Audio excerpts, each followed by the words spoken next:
Yeah. That was something that was very important to Beyonce, obviously. Yeah. She felt the need to sing about it as well. So let me ask you this, and I hope it's not too personal a question, Mickey, but I'll just say, you're at some place with Mr. Biased, and you're dressed in a something that doesn't strike you as excessively provocative or anything like that. But I'll just observe, you don't dress like an Amish woman. You know, you. This is true. I do not dress like an Amish person. And so and some guy says, "Is that your husband or your pimp?" How would Mr. Biased respond to that? He would punch him in the face. I was about to say, you're going to get some chin music. Yeah. And, Mrs. Campaign Spot, not shy. Right. not the retiring type. And so... it would just be a matter of who got to him first. Like, if I smacked him first, or if Mr. Biased decided to just pop him in the head. You'd think Huckabee would grasp. Right? Like, on the yes, one, it's insulting and rude. Them's fighting words in a lot of circles. This is not an endorsement of violence or something like that. But having said that, if you go up to a man and say your wife is dressed like a whore, right, you get ready to lose something in your face. Right, because, that is not. And so I don't. It just seems like an astonishing. Like, here's the thing. The observation I'd had, and I don't want to dwell too far into politics. The show is generally an escape from politics.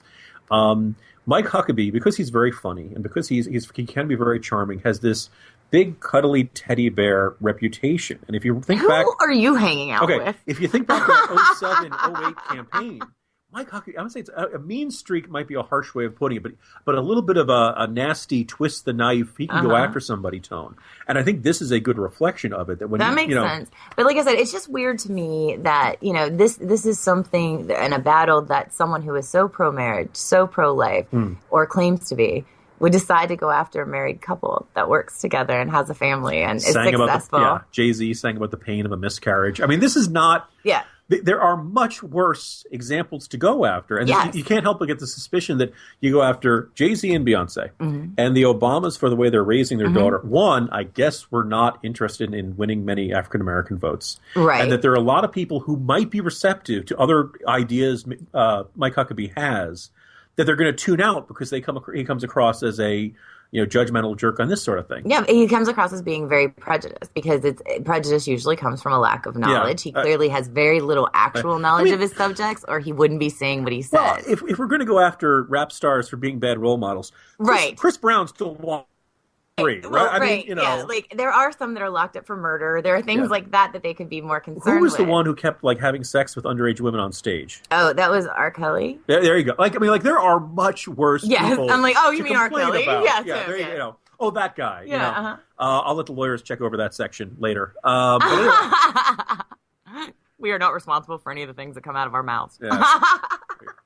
Anyway, I think we have now become resolutely pro Jay-Z, Beyonce, and I have always been alienated the section of the demographic of this show that is vehemently pro Huckabee. To both listeners, we're sorry, and we will be right back after this. Do you remember when America was a free country?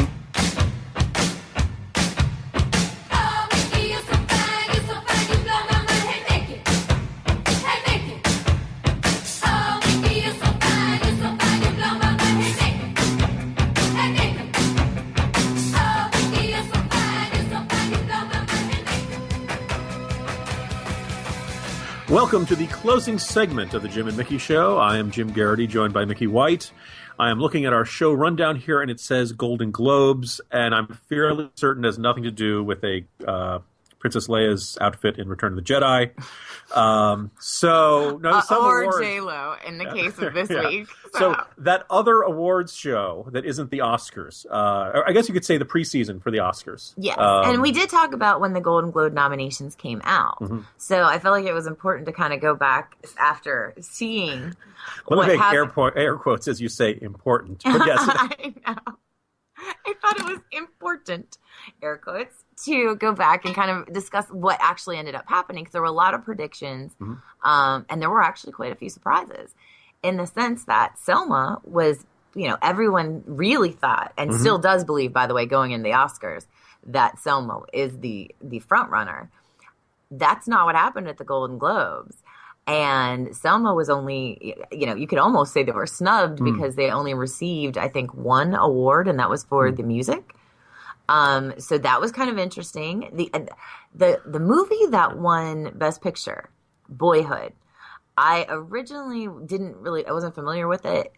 Now I want to see it. The idea of filming the same kid for a 12-year period is insane. A fascinating concept. Haven't caught it. Not that surprising because it's not even out yet, I don't think. No, I saw it in one of our local artsy-fartsy theaters. Oh, okay. So it's like at one of those. Yeah. Okay. And so at some point I'll check it out. A very intriguing concept, if nothing else. Two things jumped out at me about what I did catch a little bit of it, and then the discussion afterwards. First, so was the big winner of the night Birdman? With Michael Keaton, or was that the? No, I know we got Best Actor. It was one of those nights where it was kind of spread out evenly. Okay. Maybe that was the big shocker of the night. They kind of spread the love around. The speech by Michael Keaton, however, was one that people seemed to really. I was going to say, as somebody who always really liked Michael Keaton as Batman, and feeling like, no, it was really fantastic. This guy who was known as a comedic actor, going in and getting the biggest, superhero movies back in 1989 were considered cheesy and silly and ridiculous. And he made Batman awesome. And so Birdman is about an actor who has been in superhero movies and wants to be taken seriously as a serious actor and is kind of haunted by his past role. So if I'm a fan of him in that role, do I want to see him win because he's a great actor who deserves it? Or do I not want him to be a win because he's kind of renouncing the role that, everybody likes him for? Oh, no. You're thinking not like an actor. Okay.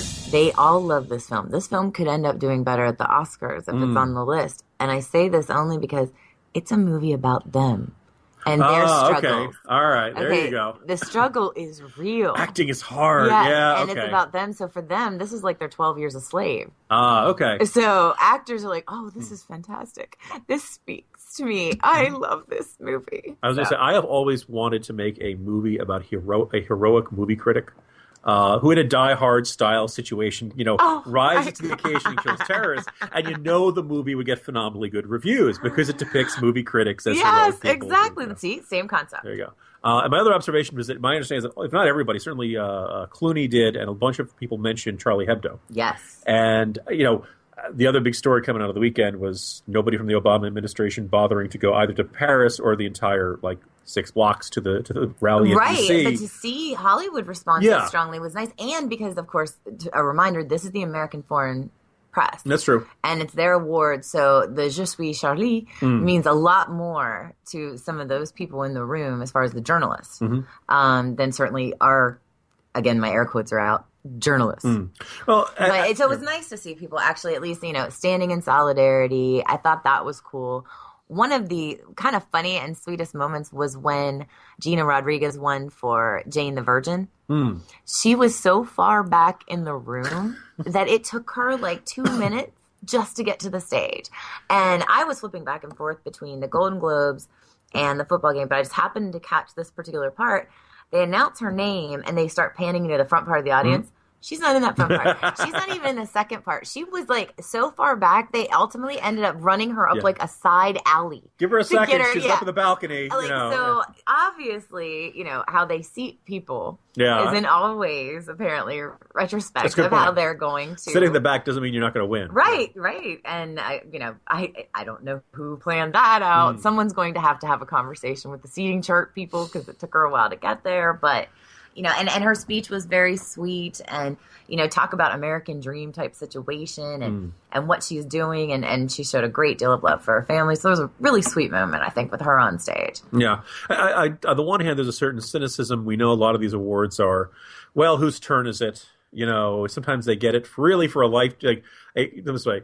One was Marissa Tomei in My Cousin Vinny, really the best supporting actress performance of that year. And I think we can go with 2, Denzel Washington in Training Day. He has done so many better movies. Yeah, you're due. Yeah, you're due. Or in this case, maybe even overdue. So we'll give it to him. Yeah, in Denzel's case, definitely. Yeah. The Makeup Call out of Oscar and Academy Award nominations. Yes, exactly. The Makeup Call, and shout out to all the Cowboys fans and the shout out from the Detroit Lions. I don't care what anybody says. That was one of the funniest things I've ever seen on Twitter. For those of you who missed it, when the Cowboys got eliminated, the Detroit Lions sent out a tweet suggesting that they knew how they felt to lose bummer, guys? On a penalty. And I got to tell you, I thought it was really, really funny. Some people were all like, oh, that's so whatever. But, it's football. It's funny. It's football. And you know what? They'll all shake hands and be talking tomorrow about trading games. So yeah, I really, I can tell you every single time I felt like the Jets had been screwed over by a ref's decision.